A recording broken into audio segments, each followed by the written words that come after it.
it brings about a different way of thinking. Again, it's called anticipatory thinking. As we look at that, we are all good at reacting and responding to putting out fires and crisis management.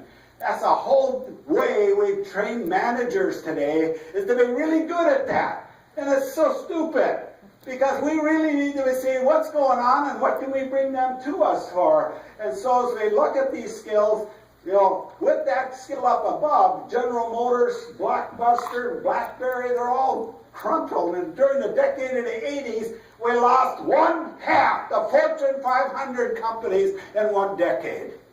That's a huge turnout of our economies. And so we have to continually be reinventing those sorts of things as they're happening. So to try to do it as we need to do to thrive in this new age of hyper change, we've got to think differently.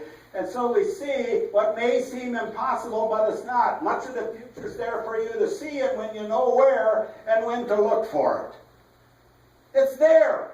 Friends, nobody is taking the time to have somebody in your organization at least do some minor work in looking at the future. You're satisfied with doing what reacting time of today, and you're making the world so much tougher to look at. So when you and your customers master this skill, you'll be able to call something called anticipatory change.